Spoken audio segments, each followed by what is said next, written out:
अल्हम्दुलिल्लाहि रब्बिल आलमीन वस्सलातु वस्सलामु अला सय्यिदिल अंबिया वल मुरसलीन व अला आलिहि व अस्हाबिहि अजमाइन अम्मा बाद।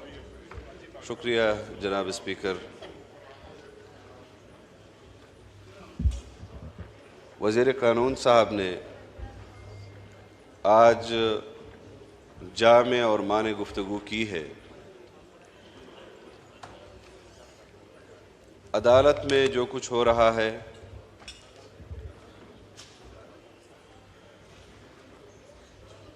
जो सियासी बयानात हम सुन रहे हैं, ऐवान भी उस पर बहस कर रहा है। यहाँ से करारदाद भी इस केस के हवाले से और अदालत का जो रवैया है उस हवाले से इस ऐवान ने एक करारदाद भी मंजूर की। मुख्तलिफ मेंबरान असम्बली उस पर बात कर रहे हैं। तकाबुली जायज़ा आपके सामने रख रहे हैं।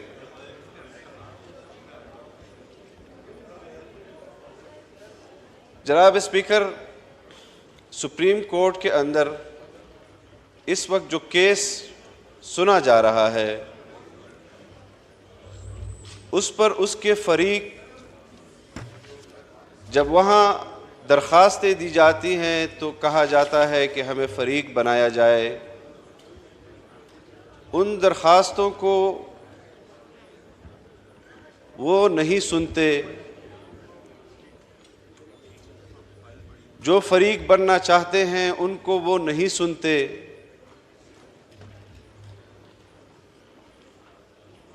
और मुसलसल दबाव डालने की कोशिश की जा रही है कि आप मिल बैठकर कोई फैसला कर लें, नहीं तो हम फैसला करेंगे।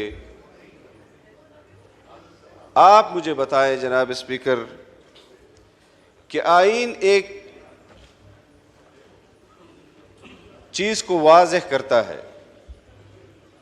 आईन कहता है कि ये उसूली तौर पर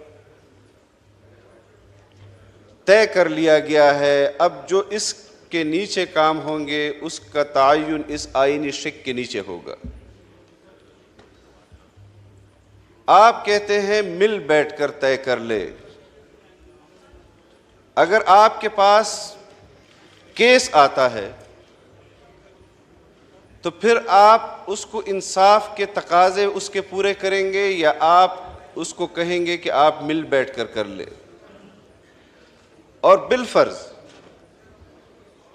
मिल बैठकर 2024 तय कर लिया जाता है, मिल बैठकर 2030 तय कर लिया जाता है, मिल बैठकर 2050 तय कर लिया जाता है, तो फिर उस वक्त आईन कहाँ खड़ा होगा?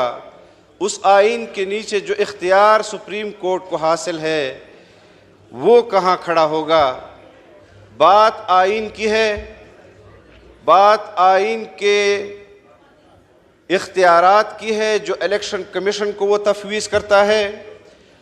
बात आईन की है, आईन की उस इख्तियार की है जो मुकन्नना को वो तफवीज़ करता है। बात आईन की है, आईन के उस इख्तियार की है जो अदलिया को वो तफवीज़ करता है। ये क्या हम सुबह शाम सुन रहे हैं? मैं ये कर दूंगा, मैं वो कर दूंगा।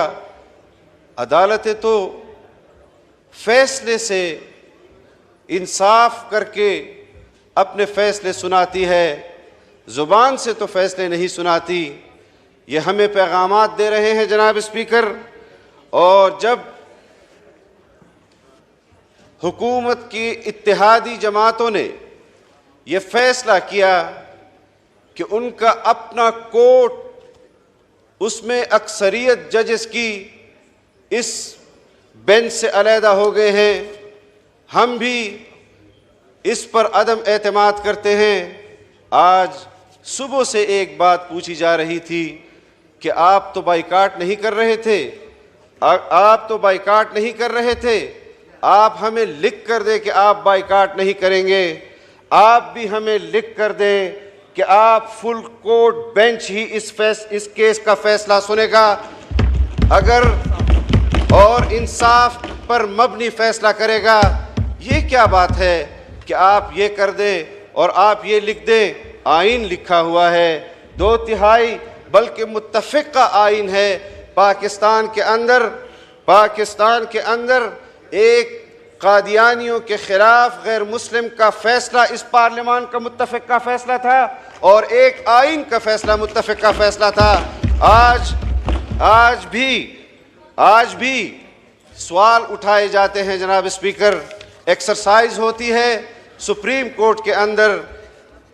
पंजाब की असम्बली तोड़ी गई, खैबर पख्तूनख्वा की असम्बली तोड़ी गई। दोनों वज़राए आला कहते हैं कि हमें इमरान खान के विजन के मुताबिक हमने असम्बलियाँ तोड़ी। तुमने इमरान खान के साथ वफादारी के हल्फ को आइन से वफादारी के हल्फ पर तरजीह दी। उस वक्त अस खुद नोटिस क्यों नहीं लिया गया?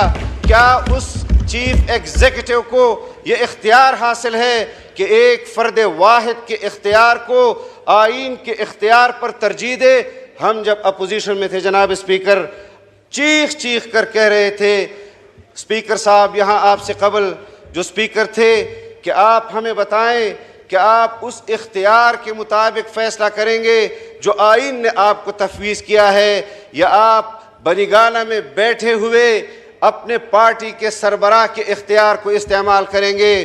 कौम फैसला करे, पार्लियामान फैसला करे कि इस मुल्क के फैसले आइन करेगा या इमरान खान करेगा।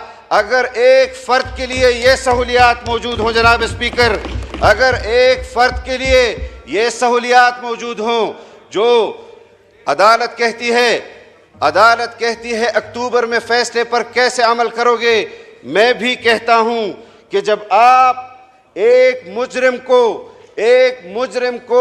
अदालत के इहाते में बुलाकर भी उसको अपने कोर्ट के अंदर पेश नहीं कर सकते और हमसे ये मुतालबा करते हैं कि आप ये कैसे करेंगे, मैं माकूल सवालात करता, माकूल जवाबात देता, लेकिन जिस तरह के सवालात और इल्ज़ामी सवालात, फिर उस पर इल्ज़ामी जवाबात भी दिए जाएंगे।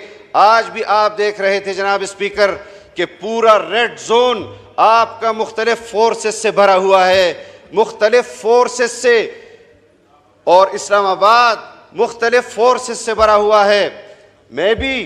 हम कैबिनेट का इजलास कराची में कर सकते हैं, हम कैबिनेट का इजलास लाहौर में कर सकते हैं। ज़रा ये अदलिया भी एक फ़ैसला मीरान शाह के हेडक्वार्टर मीरली में करके दिखा दे, हम बता देंगे कि आप फैसला वहाँ करके दे दें।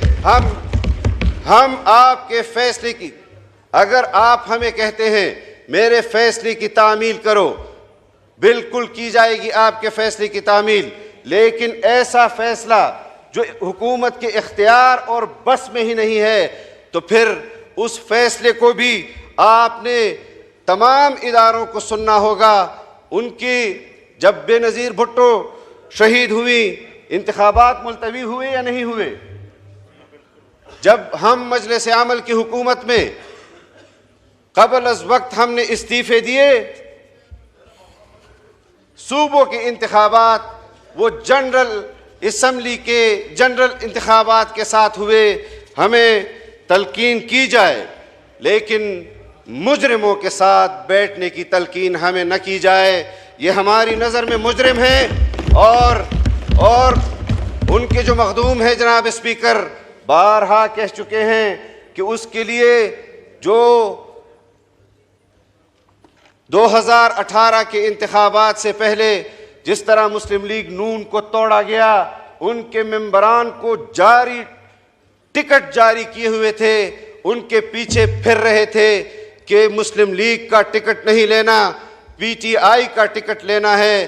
कुछ मेंबरान ने उस पर बरमला इजहार भी किया, और जब पकड़ दकड़ के बाद उनको दोबारा कौम के सामने पेश किया गया, तो उन्होंने, वो एक आपका रुकन था कि जिसने कहा कि महकमा ज़राअत वालों ने हमारे साथ ये किया है, तो वो कौन लोग थे, कैसे शबखून मारा गया 2018 के इंतखाबात में, और यहाँ कुछ पार्टियों के सरबराह मौजूद हैं, उनकी अपनी पॉलिसी है। जनाब स्पीकर, मैंने गुज़िश्ता इजलास में भी इस बात का इजहार किया कि जो किरदार यहाँ पर हमारे सामने जिक्र किए जाते हैं, मुझे भी अदालत बुलाए ताकि मैं भी वो नाम वहाँ पर ले सकूँ कि जो यहाँ पर सूबाई हुकूमतें तकसीम करके इमरान खान को वज़ीर आज़म तस्लीम करने के हवाले से जदोजहद कर रही थी कि आप फलां हुकूमत ले लें लेकिन इमरान खान को वज़ीर आज़म तस्लीम कर लें, आप फलां हुकूमत ले लें लेकिन इमरान खान को वज़ीर आज़म तस्लीम कर लें। ये तो तुम्हारा इनकलाब है, ये तो तुम्हारी सियासी जद्दोजहद है। हम आज जिस माहौल में इस मुल्क पर हुक्मरानी कर रहे हैं, जनाब स्पीकर, किसी दरख्त पर वकला कहते हैं कि 302 लिख दे खुश्क हो जाता है। मैं कहता हूँ किसी दरख्त पर हुकूमत लिख दे, जिस तरह की हुकूमत हमें मिली है और हम जदोजहद कर रहे हैं, जिस तरह के माशी बहरान में हमें हुकूमत मिली, सियासी बहरान में हमें हुकूमत मिली, आप किसी दरख्त पर हुकूमत भी लिख दे वो भी खुश्क हो जाएगा। जनाब स्पीकर, अस खुद नोटिस लेना है तो महमूद खान जो साबका वज़ीर आला था खैबर पख्तूनख्वा का, उसके असम्बली डिज़ॉल्व करने पर अस खुद नोटिस लें। अस खुद नोटिस लेना है तो परवेज़ इलाही के उस फैसले पर अस खुद नोटिस ले जिस पर उसने सूबाई असम्बली को तहलील किया, एक फ़र्द वाहिद की ख्वाहिश को मद्देनज़र रखते हुए। और मैं एक मुतालबा और भी करता हूँ, राना सनाउल्लाह खान साहब बैठे हुए हैं अदालत में यहाँ जब ये हुकूमत बनी, गुज़िश्ता हुकूमत, लोगों से सिक्योरिटी ली गई, जिनको सिक्योरिटी थ्रेट्स थे उनसे ली गई, जिन पर खुदकुश हमले हुए उनसे ली गई, जिनके पार्टी के मेंबरान को शहीद किया गया उनसे ली गई। एक पैमाना रखे, या तो सारी सियासी क़यादत को 5-5 हज़ार पुलिस वाले सिक्योरिटी पर मामूर करें वज़ीर दाखिला साहब, और या फिर इमरान खान की सिक्योरिटी भी वापस ले, और इस तरह के जो लोग यहाँ पर महफूज सिक्योरिटी के अंदर एक्स्ट्रा ऑर्डिनरी, उनके लिए यहाँ पर मेजरमेंट्स उठाए जाते हैं सिक्योरिटी के हवाले से। जिस तरह 22 करोड़ अवाम इस तरह बेयार मददगार दहशतगर्दी का मुकाबला कर रही है, टारगेट किलिंग का मुकाबला कर रही है, या तो कौम को तहफ़्फ़ुज़ दिया जाए या तो सबसे सिक्योरिटी ली जाए, ताकि इन लोगों को भी अंदाज़ा हो कि पाकिस्तान के लोग इस वक्त किस कर्ब से गुजर रहे हैं। और ये जो लोग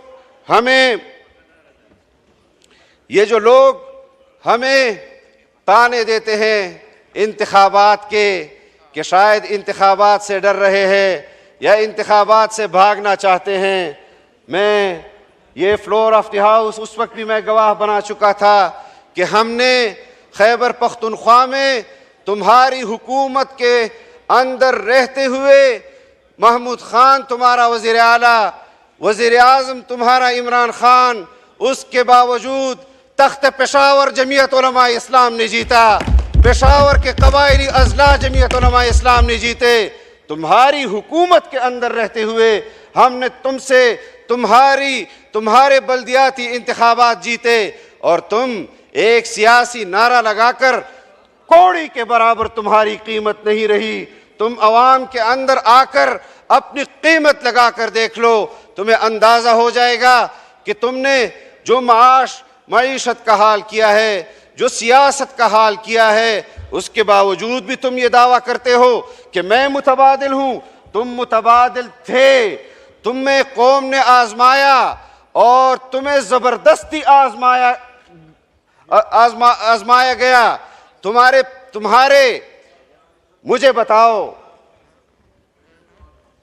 मिलिट्री एस्टेब्लिशमेंट का हाथ तुम्हारे सर पर था, जुडिशल एस्टेब्लिशमेंट का हाथ तुम्हारे सर पर था, और तुम्हारे लिए मनपसंद फैसले किए गए। तुम्हारे लिए खारजा पॉलिसी आर्मी चीफ ने चलाई। तुमसे पहले चीन वो गया, तुमसे पहले सऊदी अरब वो गया। इतने सहूलियात के बावजूद भी जनाब स्पीकर, हाल ये है कि 25,000 अरब रुपए के कर्जे को पौने 4 साल में 50,000 अरब रुपए पर ले गया। फिर भी आजमाना है। किसी को कोई शक है तो मैं अपने इत्तेहादियों को कहता हूं कि ये 2-4 महीने जो रहते हैं, हम अस खुद उन सीटों पर बैठ जाते हैं, जरा उनको ले आओ ताकि और मजीद जो कारनामे उन्होंने करके दिखाने हैं वो भी करके दिखा दें।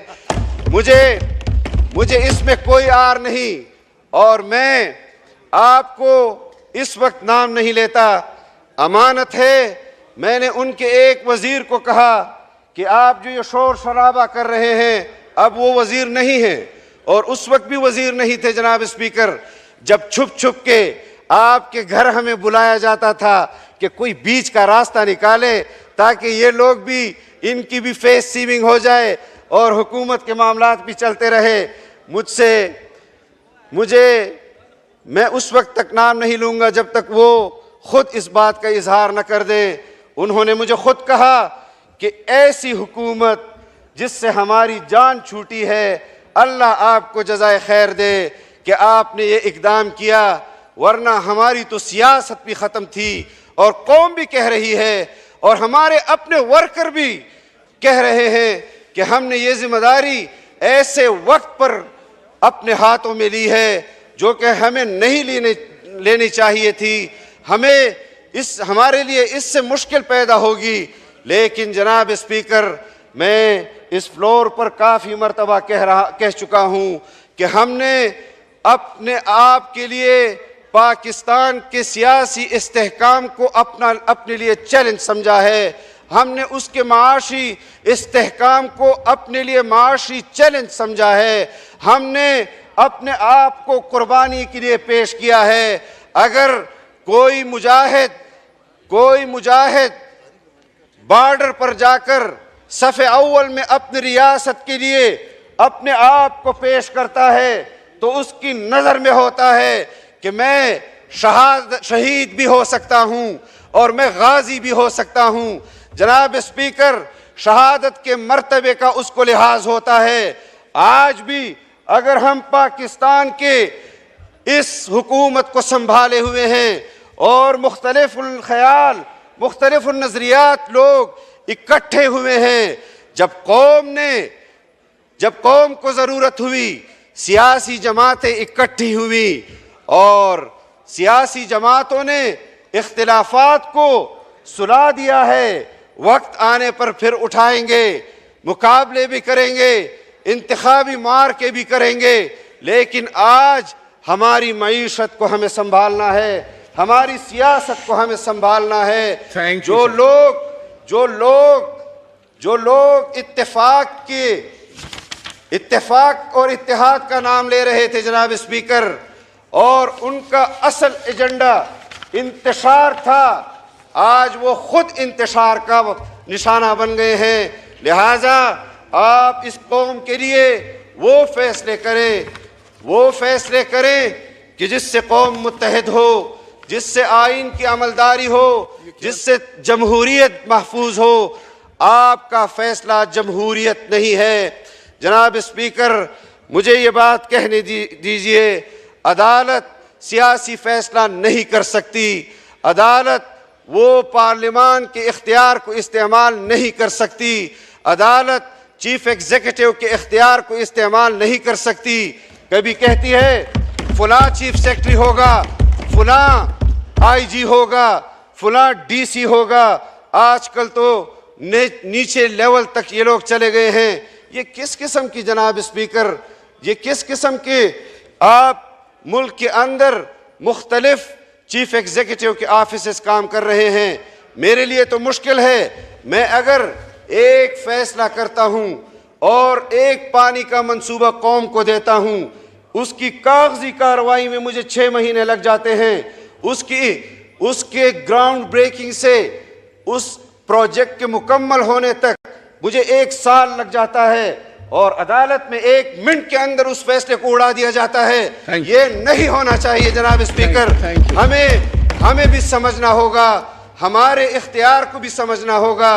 मैं चीफ जस्टिस साहब को और जस्टिस साहिबान को ये पैगाम इस पार्लियामान से देना चाहता हूं कि आप अपने दिए गए इख्तियारात को इस्तेमाल करें, इंसाफ के तकाज़ों को पूरा करें। आपको शायद वो बातें नहीं पहुंच रही हैं जो गली कूचे में इस वक्त अदलिया के मुताल्लिक की जा रही हैं। ये पार्लियामान तो पार्लिमानी ज़ुबान इस्तेमाल करता है, इस सियासी जमातें तो सियासी ताबीरात से आपको वो जज्बात पहुंचा रहे हैं कौम के। आपको ज़रा खुद मालूमात लेनी चाहिए कि किस तरह कौम आपके फैसलों को देख रही है।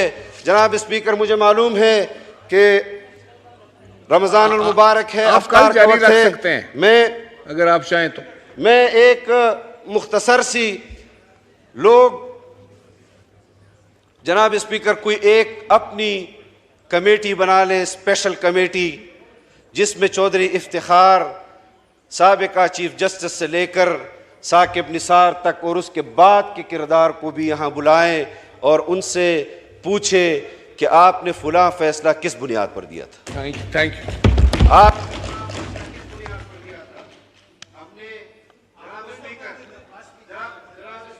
असद महमूद साहब का माइक। जनाब स्पीकर, मैं आखिरी बात करता हूँ। मैं आखिरी बात करता हूँ। मुझे याद है कि 2002 के बाद मजलिस अमल की हुकूमत बनी खैबर पख्तूनख्वा के अंदर। हमारा एजेंडा था, ये चतराली साहब की जमात भी हमारे साथ थी, हमारा एजेंडा था कि हम खैबर पख्तूनख्वा के अंदर आइन के दायरे के अंदर रहते हुए शरई निज़ाम नाफिज करेंगे। हमने वो शरई निज़ाम नाफिज करने की कोशिश की, सूबाई हुकूमत से उस बिल को पास किया। मुशर्रफ खुद सुप्रीम कोर्ट गया, सुप्रीम कोर्ट ने कहा कि इसमें 4 शिके आइन से मुतसादिम हैं।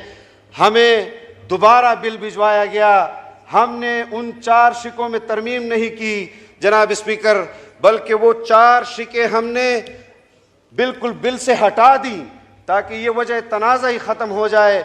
हमने बिल दोबारा पास किया, उसके बाद फिर मुशर्रफ अदालत गए और चीफ जस्टिस ने कहा सारा बिल ही आइन से मुतसादिम है। ये फैसले हैं जहां मेरे सियासी नजरियात को अदालत एक फैसले से उड़ा देती है, मेरे सियासी कैरियर को तबाह करती है, मेरे सियासी वो जो वादे मैंने कौम से किए होते हैं, अगर मैं उसकी तरफ इम्प्लीमेंटेशन की तरफ जाता हूं, एक जज उठता है, मुझे तो कहा जाता है 2/3 अक्सरियत से तुमने तरमीम करनी है, यहां पर एक जज फैसला करता है। हम इतना भी ना करें कि उसके साथ उसी के अदालत में कुछ जजेस को उसके साथ उसके इख्तियार में शरीक करे ताकि किसी दर्जे में, वरना मैं तो ये समझता हूं कि हुकूमत को इस्लामी नजरियाती कौंसल ये असखुद नोटिस के हवाले से शिक भेजनी चाहिए कि क्या असखुद नोटिस का इख्तियार भी किसी को होना चाहिए या नहीं। आप मुझे बताएं, जब एक जज असखुद नोटिस लेता है जनाब स्पीकर, वो खुद फरीक नहीं बन जाता, वो तो फरीक है। जब वो असखुद नोटिस ले रहा है, इसका मतलब यह है कि वो फरीक है। या तो ये किया जाए कि असखुद नोटिस लेकर दूसरे जजेस को उस बेंच का हिस्सा बनाए, खुद न बने। आप सियासी जमातों के कैरियर को तबाह बर्बाद कर देते हैं, उसको दांव पर लगा देते हैं, और आज भी आप एक फर्द के लिए खुदा जाने कि आप किसके कहने पर यह कर रहे हैं, क्यों कर रहे हैं, क्या आपको हासिल होगा। आप अगर इंसाफ की बुनियाद पर फैसला करना चाहते हैं, आज असखुद इस फैसले से खुद ही अलग हो जाए अखलाकी तौर पर, और या हमारी जो आपके साथ इस फैसले में फ़रीक हैं उनको फ़रीक बनाए, फुल कोर्ट दे और फिर उसके ऊपर अदालत फैसला करे। जनाब स्पीकर, बहुत कुछ कहने को है मेरे दिल में, बहुत कुछ है, लेकिन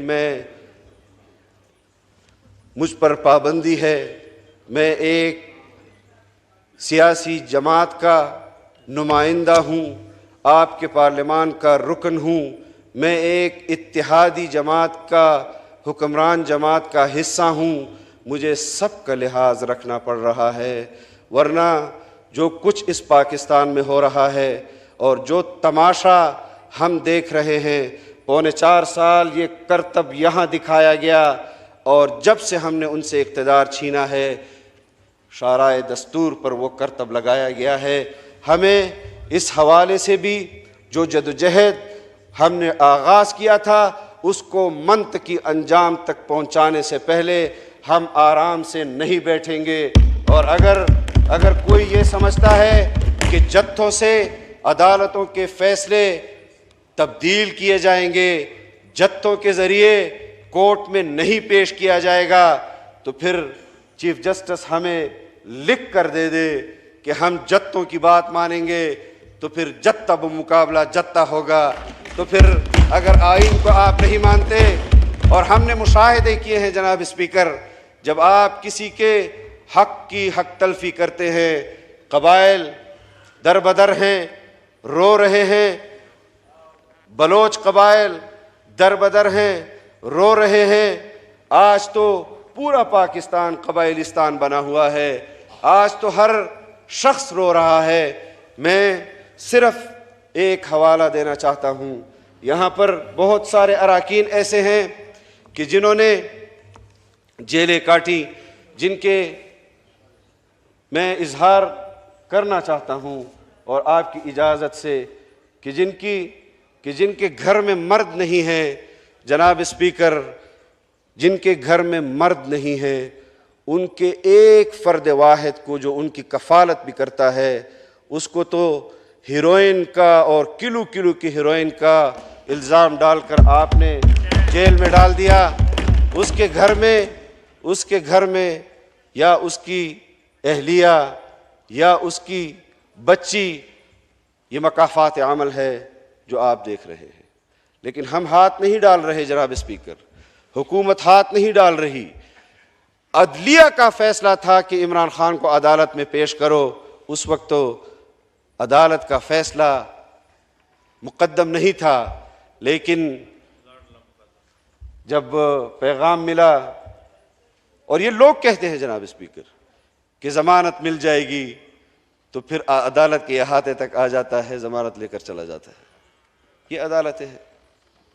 हमें तो कभी भी, यानी हमारे साथ तो ऐसे फैसले हुए हैं। मैं आखिरी बात कर रहा हूँ, शहादतुल आलमिया का हमारी सनद थी, शहादतुल आलमिया जो MA के बराबर थी और MA के बराबर है। हमारा रास्ता रोकने के लिए अदालत ने कहा तालीमी सरगर्मियों के लिए ये शहादतुल आलमिया की सनद जो है ये काबिल कबूल है, लेकिन इलेक्शन के लिए काबिल कबूल नहीं। इतना भी नहीं कि बल्दियाती इलेक्शन के लिए भी काबिल कबूल नहीं, जहां पर मैट्रिक शर्त थी। ये बातें और दूसरी तरफ ये जो साहिब बोल रहे हैं फॉरेन फंडिंग केस में साबित हुआ कि यहूदियों ने फंड्स डोनेट किए, साबित हुआ कि इंडियंस ने फंड्स डोनेट किए। इलेक्शन कमीशन ने उस पर फैसला भी दिया, लेकिन उसके बावजूद भी सोमोटो नहीं लिया जाता। यानी आपकी रियासत के खिलाफ फॉरेन फंडेड पार्टियां यहां काम कर रही हैं, आप उससे तो मुल्क को नहीं बचा रहे। कल ये सवालात उठाए जाएंगे कि जो आज सवालात उठाए जा रहे हैं कि फुला के हुकूक पामाल हो रहे हैं और फुला के हुकूक पामाल हो रहे हैं। जनाब स्पीकर, इस वादे के साथ कि मुझे आइंदा भी वक्त देंगे, आपसे इजाज़त चाहता हूँ। वाखिर दावाना।